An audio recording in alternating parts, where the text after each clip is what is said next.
Հրապարակումն է եթերում, բարև ձեզ։ Թե ինչ ենք պատմելու այս հաղորդմանը, նախ կարճ մի քանի տողով։ Սյունիքում բացվել է հանրապետության ամենամեծ շինհրապարակը, Քաջարանի թունելի շինարարության ավարտից հետո մինչև Մեղրի ճանապարհը կկարճանա, երթևեկությունը կդառնա ավելի արագ, անվտանգ, տարածաշրջանը կստանա նոր զարգացման հնարավորություններ։ Սոցիալական աջակցության փիլիսոփայության փոփոխություն պետությունը փորձում է ոչ միայն աջակցել, այլև նպաստել, որ ընտանիքները ժամանակի ընթացքում սեփական եկամուտն ունենան եւ դուրս գան նպաստառուի կարգավիճակից։ Բարձր կրթաթոշակներ, անվճար ուսուցում եւ աշխատաշուկայի պահանջված մասնագիտություններ, ինչ հնարավորություններ են բացվում այս տարվա դիմորդների համար եւ ովքեր կարող են դիմել, հարցազրույց տաղավարում։ Նիդերլանդական սորտերի ելակ, ավտոմատ կառավարվող ջերմատներ եւ գրեթե 10-ամյա բերքահավաք, նոր Գեղիում գործող տնտեսությունն այսօր արտահանման նոր ուղիներ է փնտրում։ Հայաստանի համար ռազմավարական նշանակություն ունեցող ճանապարհային նախագծերից մեկը մտնում է նոր փուլ։ Սյունիքում մեկնարկել է Քաջարանի թունելի շինարարությունը, հյուսիս-հարավ միջազգային տրանսպորտային միջանցքի կարևորագույն օղակներից մեկի կառուցումը։ Ավելի քան 7 կիլոմետր երկարությամբ թունելը նախատեսված է շրջանցելու Մեղրու լեռնանցքը, կրճատելու ճանապարհը եւ ապահովելու ավելի անվտանգ, արագ երթևեկություն տարվա բոլոր եղանակներին։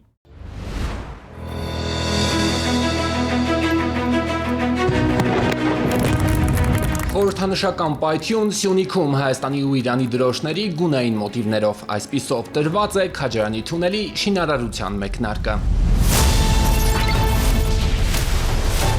Մոտ 7,2 կիլոմետր երկարություն, 2 երթևեկելի գոտի անվտանգության, բարձր մակարդակ, լուսավորության, օդափոխման, հրդեհաշիջման ավտոմատ համակարգերով։ Հայաստանի հարավային մարզում շինարարության ոլորտում սահմանվում է նոր նշաձող։ Այսօրվա մեկնարկով Հայաստանում նոր ավելի մեծ շինհրապարակ ունենք, որը պիտի կապի հյուսիս-հարավի կարևոր մի հատված, ապահովի անխոչնդոտ անցում շրջանցելով Մեղրու լեռնանցքը, որը ծովի մակարդակից Հայաստանի ամենաբարձր ճանապարհային հատվածն է, եւ այստեղից հնարավոր կլինի ավելի կարճ ժամանակահատվածում հասնել դեպի Քաջարան քաղաք եւ հետո շարունակել երթևեկությունը դեպի Սիսիան եւ դեպի մայրաքաղաք Երևան։ Թունելը գործող երթուղին կկրճատի 14 կիլոմետրով, երթևեկության արագությունը 50-ի փոխարեն կդառնա ժամում 80 կիլոմետր։ Ներսում ճանապարհը 2 երթևեկելի գոտի կունենա, մայթեր, արտակարգ անգարների համար նախատեսված հատուկ խորություններ, վտանգավոր իրավիճակներում տարհանման ելքեր։ Հայաստանի Հանրապետությունում այս պահին ամենաերկար թունել է նախատեսվում փորման աշխատանքները մեկնարկել,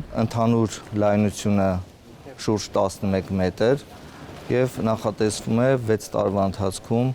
շինարարական աշխատանքները ավարտել։ Շինարարը Հայաստանում նորեկ չէ, իրանական կազմակերպությունը Հայաստան-Վրաստան սահմանին Բագրատաշենի կամուրջն է կառուցել։ 2024-ից էլ ակտիվ աշխատում է Քաջարանագրակ 32 կիլոմետր ընդհանուր երկարությամբ ճանապարհի վրա։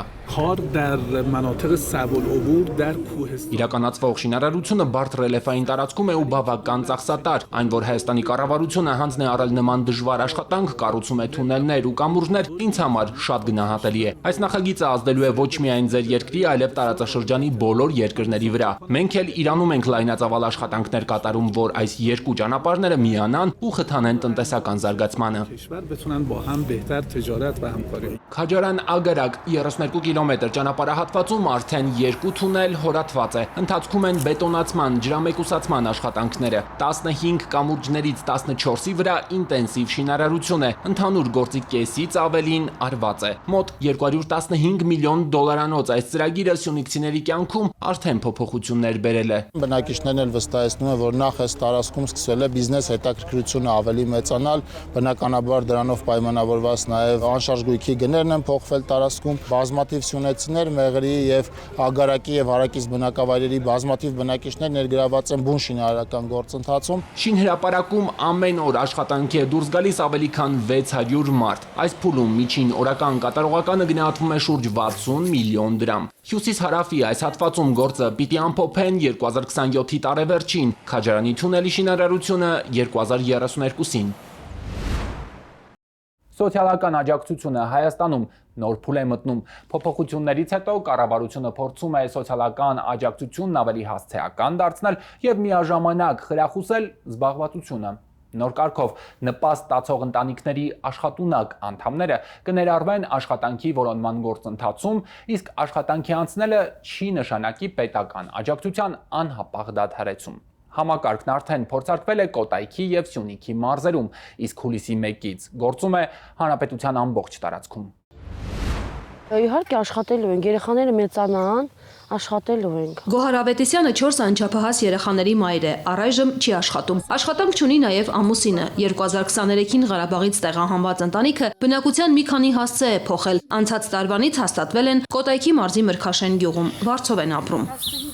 Բազմազավակ ընտանիքն ընդգրկված է անապահովության գնահատման համակարգում։ Պետական նպաստից բացի ամեն ամիս ստանում են առաջնային ծախսերի համար աջակցության գումարը, 50,000 էլ ամենափոքրի համար, մինչև 6 տարեկան դառնալը։ Ընտանիքը պետությունից ամսական 287,000 դրամ ֆինանսական աջակցություն է ստանում։ Հայաստանի քաղաքացիությունը վերցրել եմ, հիմա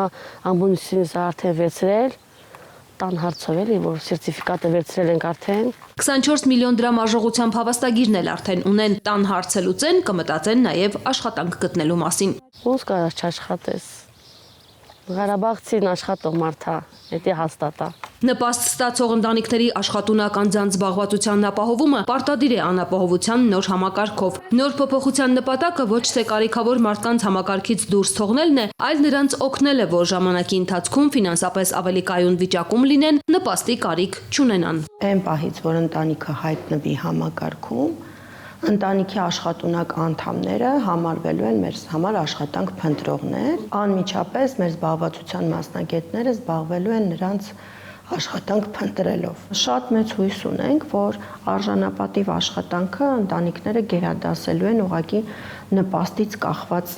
մնալուց։ Աշխատանքի տեղավորվելուց հետո եւս 12 ամիս ընտանիքին եկամուտ չի վերագրվի, կշարունակի նպաստ ստանալ։ 1 տարի անց աշխատանքում հիմնավորվելուց հետո անգամ տվյալ ընտանիքը միանգամից չի զրկվի պետական աջակցությունից։ Նոր համակարգով ընտանիքի ապահովության մի քանի շեմ կա՝ ծայրահեղ, չափավոր, միջին եւ անապահով։ Նոր համակարգում կարևոր էական չափորոշիչը դա ընտանիքի եկամուտն է։ Եթե ասենց պարզ բացատրեմ բանաձևը, այդ եկամուտը բաժանում էր ընտանիքի անդամների թվի վրա, իմիջիայլոց անչափահաս ընտանիքի անդամներին հատուկ գործակիցով էր հաշվում, այսինքն եթե անչափահասները շատ են ընտանիքում, հավանականությունը մեծանում է, որ ընտանիքը կդառնա նպաստառու, եթե օրինակ ընդամենը մեկ աշխատունակ անդամ ունի ընտանիքը։ Անապահովության գնահատման նոր համակարգը հնարավորություն կտա նպաստել ծայրահեղ աղքատության հաղթահարմանը, սոցիալական աջակցության ծրագրերը դարձնել առավել հասցեական։ Բազմաթիվ ընտանիքներ տասնյակ տարիներով նպաստի համակարգում մնալու փոխարեն կկարողանան աստիճանաբար ավելի ինքնուրույն լինել։ Համակարգն ամբողջովին թվային է, ինքնաշխատ, իրավիճակը նաև տեղում գնահատելու համար տնային այցեր կլինեն։ Նոր համակարգում միջին նպաստը այս պահին 87,000 է մոտ, առավելագույն նպաստի չափը 280,000 դրամ է։ Եթե բաժանենք նորից անչափահասների թվի վրա եւ նշեցի, որ իրենց գործակիցը տարբերվում է, ու տեսանք, որ մեկ անդամին եկամուտը չի հերիքում, որպեսզի նվազագույն բարենային զամբյուղ ունենան, նորից իրենք նպաստ ստանալու են, բայց այլ չափի։ Այսինքն այդ պակասը հավելվելու է նպաստով։ 2025 թվականին նոր համակարգը փորձնական կիրառվեց Կոտայքի եւ Սյունիքի մարզերում։ Արդյունքում լրամշակվեց ընտանիքի անապահովության գնահատման նոր համակարգը։ Այս մարզերում արդեն 1290-ից ավելի ընտանիք նպաստ է ստանում նոր համակարգով։ Հուլիսի 1-ից այն կիրառվում է հանրապետության ամբողջ տարածքում։ Համակարգը ամբողջովին թվային է։ Մոտ 30 շտեմարանից ինքնաշխատ ձևով ինֆորմացիան մեկտեղվում է եւ ընտանիքի գնահատական, այսպես ասած, ստանում ենք մենք հիմնվելով այդ շտեմարաններում արկա տվյալների վրա, բայց կա նաեւ տնայցի կոմպոնենտ, ամեն դեպքում այս բացարձակ որևէ մեկի որոշումից կախված չլնել, այսինքն թվային համակարգի արկայությունը նվազեցրել է մեծ ռիսկեր, որ ինչ որ մեկը կարող է անարդար կերպով հայտնվել համակարգում։ Նոր համակարգում բազմաթիվ բարեփոխումներ են արվել, այդ թվում փոխվել են մի շարք դրույթներ, որոնք խոչընդոտում էին նպաստի համակարգում ընդգրկվելուն։ Անցած տարի նպաստի համար պետբյուջեից 21 միլիարդ դրամ է ուղղվել, այս տարի պլանավորվել է 24.5 միլիարդ հատկացնել։ Բարձր կրթաթոշակներ միջին մասնագիտական ուսումնական հաստատություններում, քոլեջներում եւ ուսումնարաններում պետության համար առաջնային ուղղություններով սովորելու համար։ թեմայի մասին ենք խոսալու տաղավարում, այստեղ է կրթության, գիտության, մշակույթի եւ սպորտի նախարարի տեղակալը։ Տիկին Սվաջան, եթե չեմ սխալվում, ընդհանուր 55,000 դրամի մասին կարող է լինել խոսքը ամեն ամիս, ինչ ուղղություններով է պետությունը պատրաստ աջակցելու, որպեսզի դպրոցը նոր ավարտածները կողմնորոշվեն, այսպիսով նաև մոտիվացնում է արդյոք։ Արդեն մի քանի տարի է, ինչ ներդրվել է գերակա մասնագիտությունների գծով կրթաթոշակի ծրագիրը, որը նպատակ ունի խթանել երիտասարդներին, նաև նպաստել ինչ-որ առումով մասնագիտական կողմնորոշման տեսակետից, ընտրել այն մասնագիտությունները, որոնք երկրի տնտեսության համար այս պահին առաջնահերթ են եւ որոնց ուղղությամբ աշխատաշուկայում առկա են բազմաթիվ թափուր հաստիկներ։ Դրանք հիմնականում շինարարության, արդյունաբերության եւ գյուղատնտեսության ոլորտի մասնագիտություններն են։ Այդ երեք ոլորտներն էլ մեր երկրում տնտեսության զարգացման տեսակետից համարվում են գերակա ուղղություններ եւ այդ ոլորտների շրջանակում տարաբնույթ մասնագիտությունների շրջանակում առաջարկվում են կրթաթոշակ, որը 50,000 դրամի չափով է, սակայն գերազանց առաջադիմության դեպքում արդեն ունենում են 55,000 դրամի չափով կրթաթոշակ։ Մենք տարեցտարի տեսնում ենք ավելի շատ դիմորդներ, որոնք հետաքրքրված են այս մասնագիտություններով։ Եթե համեմատելու ունենք նախկինում այդ ուղղությամբ դիմորդների վիճակագրությունը իրականում մենք օրինակ շինարարության ուղղությամբ, գյուղատնտեսության ուղղությամբ, նույն արդյունաբերության ուղղությամբ, օրինակ արհեստավորները, որոնք արդյունաբերության մեջ կարող են աշխատել, շատ ցածր էր հետաքրքրությունը եւ ընդունելության ցուցանիշները շատ ցածր էին։ Իսկ հիմա խմբերը ձևավորվում են, բնականաբար երիտասարդները գիտեն, որ իրենց սպասվում է նաեւ կրթաթոշակ, ինչը մի կողմից լավ է իհարկե, որովհետև գայթակղիչ է դառնում, այսպես ասած, այդ մասնագիտությունների ընտրության հարցում եւ հաջորդ փուլը արդեն ուսումնական հաստատությունների խնդիրն է իրապես սիրել տալ այդ մասնագիտությունը, իրապես կողմնորոշել, իրապես այնպես սովորեցնել, որ մեր ուսանողները հետագայում էլ այդ մասնագիտությամբ աշխատելու որոշում կայացնեն եւ իրենց նախընտրած մասնագիտությունով մտնեն աշխատաշուկա։ Եթե կրթաթոշակը սկզբնական փուլում բոլոր ուսանողները ստանալու հնարավորություն ունեն, առաջին կուրս ընդունված, այնուհետեւ կրթաթոշակ ստանալու հնարավորությունը ուղիղ փոխկապակցված է իրենց առաջադիմության հետ։ Մոտեցումը ներդնելով նպատակ ենք ունեցել խթանել նաև լավ սովորելու կարևորությունը եւ ցույց տալ, թե որքան պետության կողմից կարևորվում է ոչ միայն մասնագիտության ընտրությունը, այլ նաև այդ մասնագիտությունը լավ սովորելու եւ ուրախ եմ, որ մենք ունենք բազմաթիվ երիտասարդներ, ովքեր նույնիսկ արդեն իսկ սովորելու տարիներին, իսկ մենք նաև քոլեջներում ձեռնարկատիրական կրթություն ենք որոշակիորեն ապահովում։ Օրինակ ես նախորդ ուսումնական տարվա ընթացքում շրջայցերից մեկի ժամանակ գյուղատնտեսական քոլեջներից մեկում առաջին կուրսի ուսանողնուհիներից ինձ պատմում էին, որ արդեն իսկ ամբողջ տարվա ընթացքում իրենց կրթաթոշակը հավաքել են եւ շարունակելու են հավաքել մինչեւ ավարտելը եւ բիզնես պլան ունեն, որպեսզի ջերմատուն հիմնեն, որպեսզի որոշակի գործունեություն ծավալեն այդ ուղղությամբ, ինչը շատ ոգևորիչ է բնականաբար եւ համոզվածություն է տալիս, որ այդ ուսանողները վաղը հենց ոլորտում էլ աշխատելու են։ Տիկին Սվաջան, կարծես արդեն առաջի շրջանավարտները կան, քանի որ կրթական ծրագրերը տարբեր են, տևողությունը կարող է տարբեր լինել, 3-ից 4 տարի կարող է լինել եւ հետեւաբար տարբեր ցուցանիշներ կունենանք շրջանավարտների։ Այս պահին գործող կարգով պարտավորություն չենք սահմանել աշխատելու նաև ոլորտում աշխատելու, այո, բայց հիմա պատրաստվում ենք կարգում փոփոխություն անել եւ սահմանել այդ պարտավորությունը աշխատաշուկայի բացը։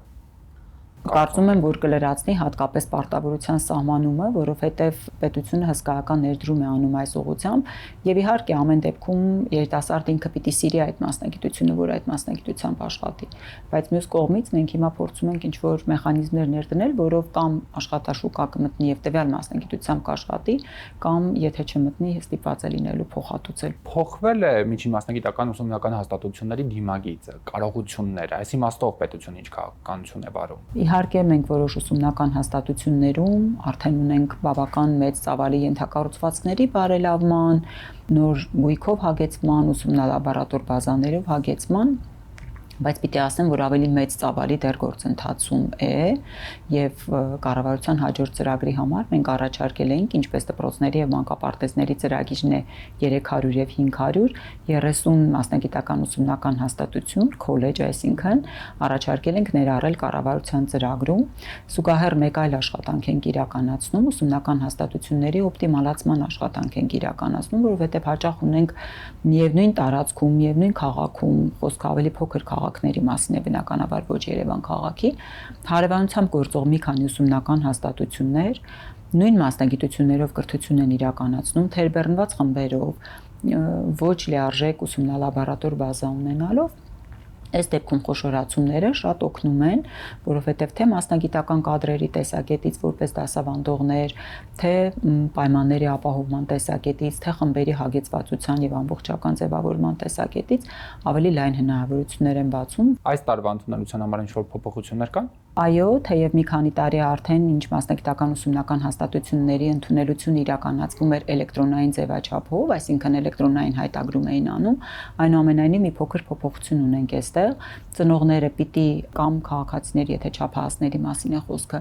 պիտի գրանցվեն մայեմիս հարթակում, որից հետո արդեն կարող են դիմել ընտրել ուսումնական հաստատությունը, մասնագիտությունը եւ դիմել եւ այստեղ գործելու է ԵՍՄ նույնականացման համակարգը, որի միջոցով բազմաթիվ ինֆորմացիա, որը անհրաժեշտ է լինում ձեռքով մուտքագրել, այլևս մուտքագրման կարիք չի լինելու եւ նաեւ համակարգը կապվել է փոխգործելիության շրջանակում այլ համակարգերի հետ, որպեսզի քաղաքացին, որն ուզում է ընդունվել ուսումնական հաստատություն, անհրաժեշտություն չունենա որևէ կառույցից տեղեկանք կամ որևէ փաստաթղթեր վերցնել, այդ ամենը տեղի ունենա էլեկտրոնային միջավայրում, այնպես որ կարծում եմ մի փոքր կարող է դժվար լինել այն տեսակետից, որ նոր համակարգ է, բայց նաեւ հեշտացնում է քաղաքացու գործը, որովհետեւ բազմաթիվ տեղեր գնալու եւ փաստաթղթեր հավաքելու կարիք չունենալու ուղեցույցները առաջիկա օրերին տեղադրված կլինեն արդեն համակարգում։ Տիկին Սվաջյան, շնորհակալ եմ հարցազրույցին։ Ես էլ եմ շնորհակալ։ Հայաստանի գյուղատնտեսական արտահանողների համար վերջին ամիսները նոր փորձություն են դարձել։ Արտահանման պայմանների փոփոխություններին զուգահեռ տնտեսությունները փորձում են պահպանել արտադրության ծավալները, գտնել նոր շուկաներ եւ օգտվել պետական աջակցության գործիքներից։ Նոր Գեղիում գործող ժամանակակից ջերմատնային տնտեսություններից մեկում հետևել ենք, թե ինչպես են փորձում հաղթահարել այս փուլը։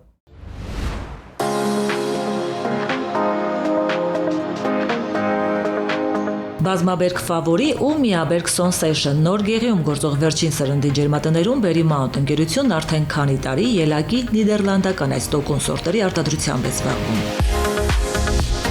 Ֆավորի սորտի ջերմատանն ենք տարվա մեջ մոտ 10 ամիս այստեղ բերքահավաք են անում ու ամեն տարի ներուժը կորցրած բույսերը հանում, նոր սածիլներ են դնում։ Մեկ բույսից շատ նորմալ է նման պայմաններում եւ բոլոր ռիսկերը հաշվի առնելով 1.5 կիլոգրամ բերք ստանալը եւ ավելը արդեն շատ ավելի լավ։ Շուրջ 3 հեկտարի վրա առաջի ջերմատունը 2020-ին է հիմնվել, 3 տարի անց էլ ճիշտ նույն մակերեսով երկրորդը գործողի հարևանությամբ։ Ավտոմատ կառավարման վերջի սերնդի ժամանակակից հարմարություններով ջերմատունը հագեցնել եւ կահավորել օգնել է նաեւ պետական աջակցությունը։ 20 թվականին Մաքսատուրքի եւ ԱՀ-ի արտոնություն ստացանք։ 2023 թվականին